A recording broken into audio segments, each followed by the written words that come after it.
Thank you, Rachel. We do hope you all join us next Tuesday for our next presentations.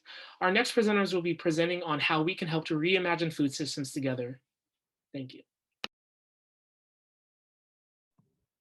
Hello, hi. Our truest life is when we are in dreams awake. Henry David Thoreau.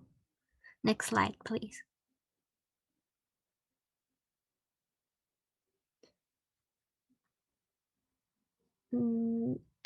First, I want to say thank you, Jahi, Edward, Prav, and Rachel. Now we are going to shift our focus to ask, how can we reimagine our schools to be places for food, nutrition, and to grow healthy communities? We've witnessed that schools have been essential in the pandemic. How can we rethink food and food systems as students?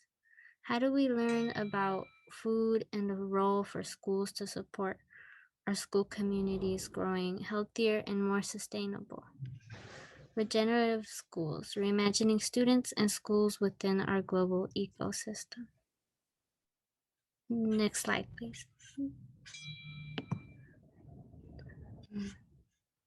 My crew will be presenting on regenerative schools, reimagining schools to be places of creating caring food systems. Next slide, please. Hi, so this is the Food is Life, a celebration poem by our SWAP ambassadors. Food is life. It roots us to our ancestors and bonds us to our ancestral earth. It comes from the earth and nurtures our bodies. It nourishes our bodies, our beings, and reminds us of Earth's bountifulness. It helps us show our love and care for family and friends. It comforts us, heals us, and sustains us. It is culture showing who we are. It connects us with family and community. Food holds power. Food is life. Next slide, please. Okay, so first I'll start off by defining agriculture. It's the practice of farming and growing the food that we all need to live. And one aspect of that is agribusiness, which is focused more on profit and how to maximize production of crops with various methods like pesticides without regard for the environment or people at all.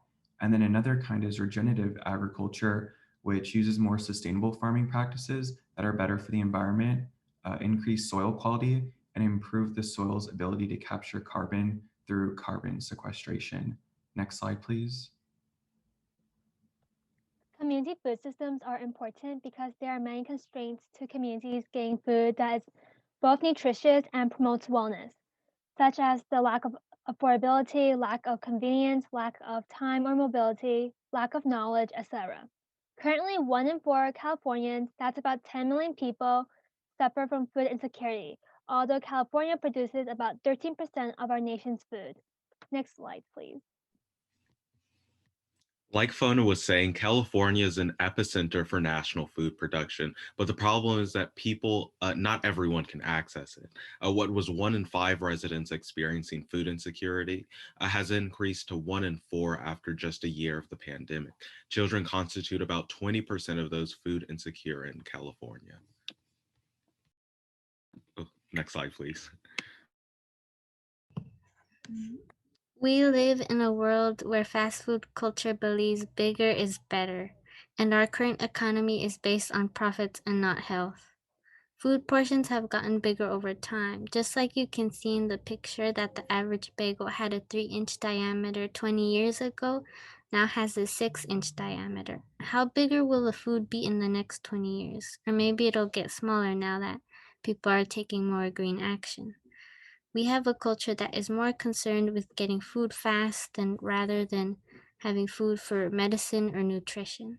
The messages to us consumers are eat more, buy more.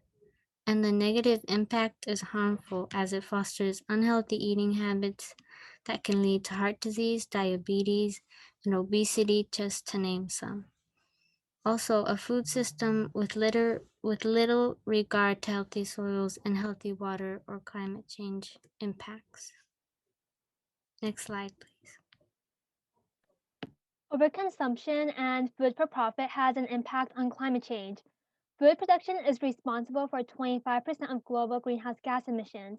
As seen in the image to the left, our food usually travels from a farm to processing to distribution, to retail, and then to our table. Additionally, roughly 1/3 of the food produced for human consumption globally gets lost or wasted. According to Project Drawdown, food waste prevention is the #1 thing we can do individually to fight global climate change. Next slide, please. Now that we've heard the problems, it is crucial that we reimagine our world and how we eat in it. Sustainability dinners are one way to bring the community together and to slow down the food process. Here are some pictures of a sustainability dinner hosted by the City of Fremont's FIERCE program in collaboration with StopWaste. I was able to participate and prepare dinner with high school students in the county while learning how to reimagine how to use all parts of the food we consume. Stay tuned for a conversation about Food Shift at Lunch, an organization that has been working toward this for years. Next slide, please.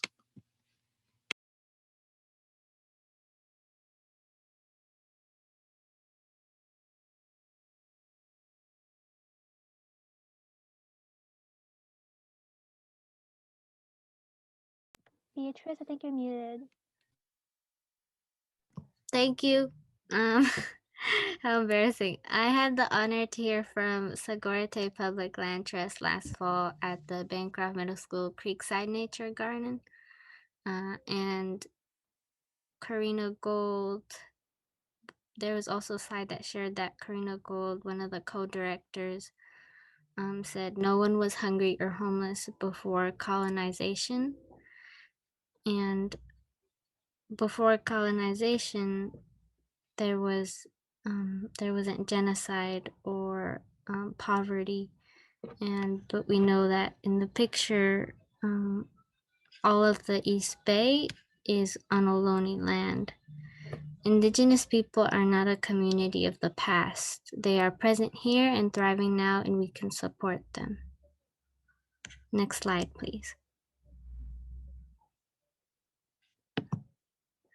On Cesar Chavez Day, I went to a Dig Deep Farms event in San Leandro to help out with their gardens because as they are a community-supported agriculture, it was also my first time at a community garden, and it was fun just watering plants and pruning plants, and I imagined that it's a place and action that we can also do at our schools, and I imagine it as an action that we soon hope to have at San Leandro High School for our garden.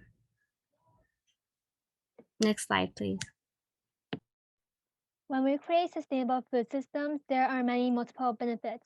We preserve water, we create jobs, we create healthy soil ecosystems, and those healthy soil ecosystems can sequester or farm carbon to fight global climate change. Next slide, please. So as Jai and Edward mentioned earlier, last fall we created conceptual designs for the garden at Bancroft Middle School with various partners like Sagorte Land Trust, Stop Waste, students in the district, the Broward Dellums Institute, and more. We had 2 workshops where we learned about the indigenous history of the land, and we all collectively reimagined the space.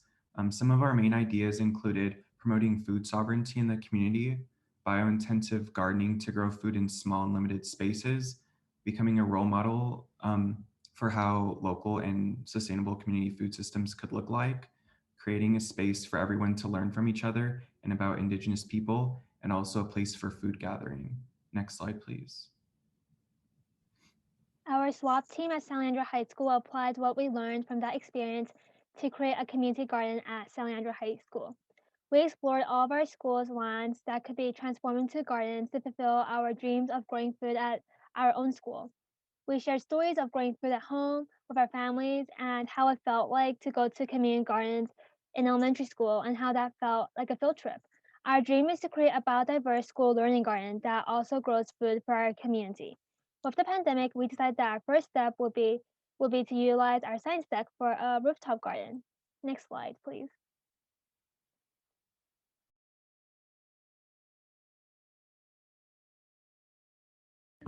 We trained our San Leandro Eco and Science Club and presented to our teachers, community partners like Oraloma Sanitary District and Waste Management by sharing our knowledge we gained from from the Bancroft Middle School Creekside Nature Garden. We talked on what we would like to grow, do, and learn.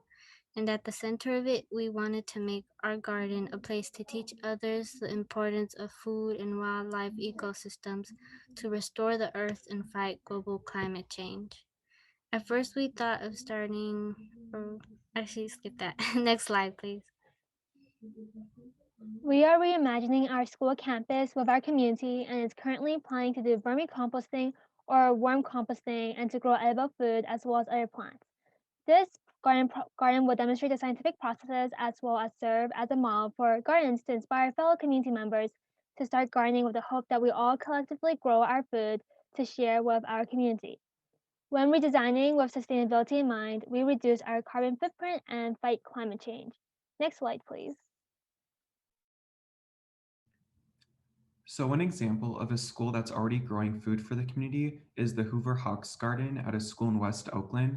They have been providing food for the community every Monday and Friday since the pandemic started, and they've even formed connections with organizations like Common Vision that help coordinate the garden and assist with the distribution of the food to people. This is a great example of how schools can have a role in changing food systems and making communities more resilient. Next slide, please. It is important to remember that we can all take action. And in an extractive economy, taking action at home by growing our own food, teaching our neighbors, saving and finding new ways to consume are truly revolutionary actions. We encourage you to try a game of leftovers, reimagined bingo, a virtual sustainability dinner with friends and family, or starting a compost bin to keep your scraps out of the landfill. Next slide, please. So some things you can do at your school or for your school community are setting up food sharing tables in cafeterias or dining halls where you can donate uneaten food for others to have. I've also been seeing a lot of community fridges and pantries lately where anyone can donate and take food from. Another great idea is to get involved or volunteer with any environmental clubs or gardens already at the school, or even starting one if you're feeling bold. Next slide, please. Okay, then now I was just going to talk about my story briefly. So I first started taking action really when I joined the Eco Club at San Leandro High, where with the help of Stop Waste, we worked to educate students on food waste and sorting. And we also managed to get a compost bin for the school for the first time, which was a really big deal and will greatly decrease the amount of waste that goes to the landfill at our school.